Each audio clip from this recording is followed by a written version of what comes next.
ओम नमः शिवाय। आप सभी श्रद्धालु श्रोताओं का हार्दिक स्वागत है। आज हम आपको सुनाने जा रहे हैं शिव महापुराण की पवित्र कथा, जिसकी महिमा स्वयं भगवान शिव के मुख से प्रकट हुई है। हम प्रारंभ कर रहे हैं शिव पुराण की प्रथम संहिता, विधेश्वर संहिता।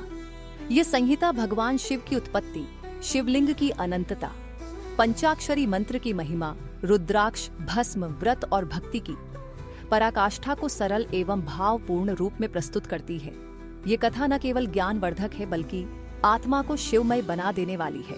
आइए श्रद्धा और एकाग्रता के साथ इस अमृतमयी कथा को सुने। आपसे निवेदन है कि आप इसे पूर्ण श्रद्धा और ध्यान के साथ सुने, क्योंकि यह केवल कथा नहीं, एक साधना है।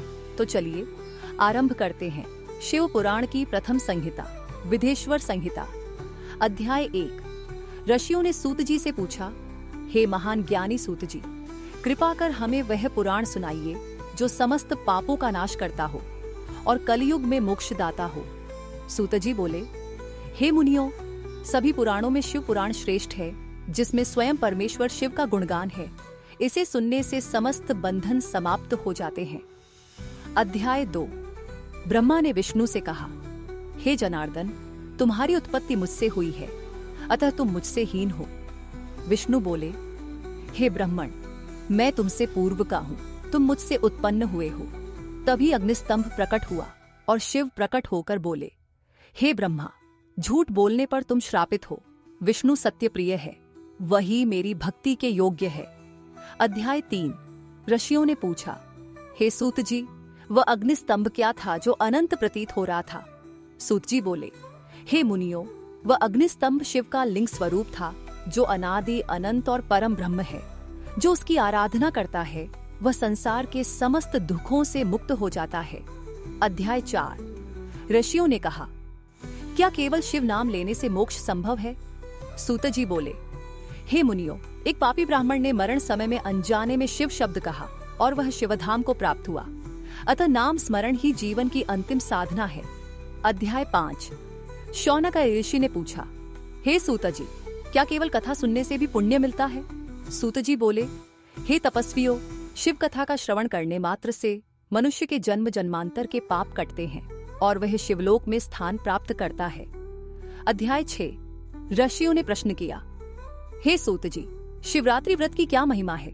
सूत जी बोले, हे द्विजों, महाशिवरात्रि भगवान शिव का अति प्रिय दिन है।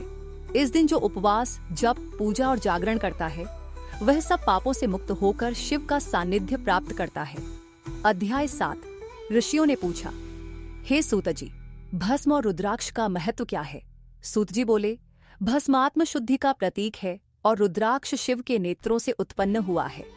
जो इन्हें विधिपूर्वक धारण करता है वह शिव स्वरूप हो जाता है। अध्याय 8। शौनक ने कहा, हे सूत जी, पंचाक्षरी मंत्र का गूढ़ अर्थ बताइए। सूत जी बोले, ओम नमः शिवाय पंचतत्वों का प्रतिनिधि है। ये मंत्र संसार की समस्त नकारात्मकता को शुद्ध करता है और साधक को शिव से जोड़ता है। अध्याय 9। ऋषियों ने पूछा, शिव की पूजा कैसे की जाए? सूत जी बोले, प्रभात में स्नान कर शुद्ध मन से शिवलिंग पर जल, बिल्वपत्र, धूप, दीप अर्पण करना चाहिए। नियम और श्रद्धा से की गई पूजा ही फलदायक होती है।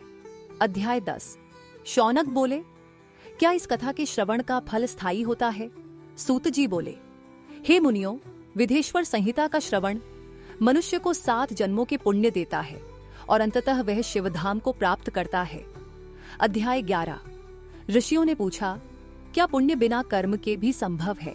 सूत जी बोले, पूर्व जन्म के शुभ संस्कारों से ही शिव कथा का श्रवण संभव होता है। यह स्वयं महाकाल शिव की कृपा से ही होता है। अध्याय 12। ब्रह्मा ने विष्णु से पूछा, हे विष्णु, तुम्हें यह परम ज्ञान कहाँ से प्राप्त हुआ? विष्णु बोले, मैंने अनगिनत कालों तक शिवनाम का जप किया, तभी मुझे यह ज्ञान और ब्रह्मपद प्राप्त हुआ। अध्याय 13। ऋषियों ने पूछा, क्या त्रिदेव अलग अलग हैं? सूत जी बोले, त्रिदेव एक ही परम तत्व के 3 रूप हैं। शिव ही ब्रह्मा बनते हैं, शिव ही विष्णु बनते हैं, वही रुद्र भी है। शिव सर्वत्र व्याप्त परम तत्व हैं।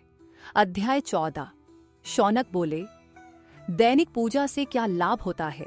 सूत जी बोले, जो भक्त नित्य शिव की पूजा करता है उसका जीवन रोग, दरिद्रता और क्लेश से मुक्त होता है और वह समस्त सिद्धियों को प्राप्त करता है।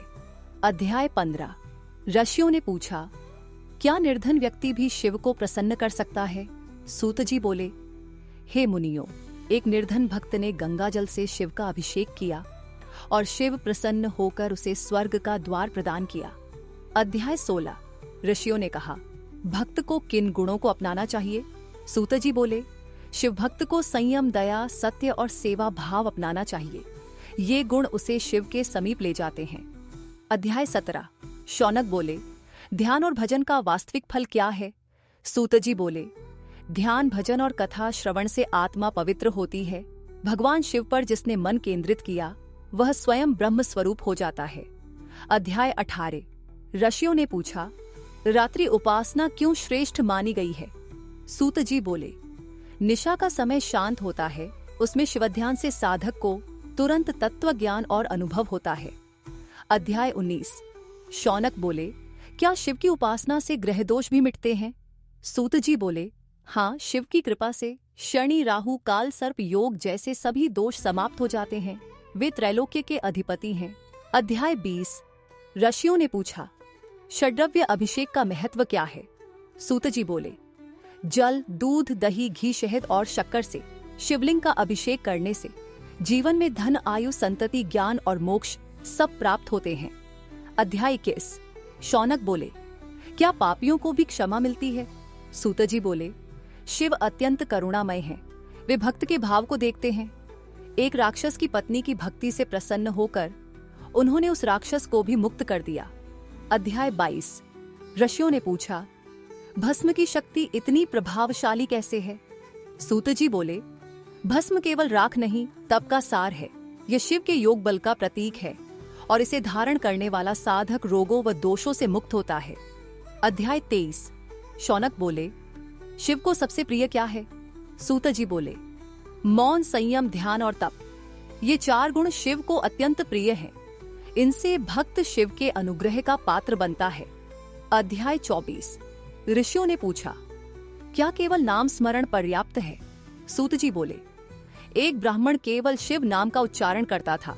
उसने कोई पूजा नहीं की, फिर भी मृत्यु के बाद शिव दूत उसे लेने आए। यह नाम स्मरण की शक्ति है। अध्याय 25। शौनक बोले, इस संहिता का अंतिम उपदेश क्या है? सूत जी बोले, जो श्रद्धा से विधेश्वर संहिता का पाठ, श्रवण या मनन करता है वह संसार से मुक्त होकर शिवलोक प्राप्त करता है। यह संहिता शिव तत्व का सार है।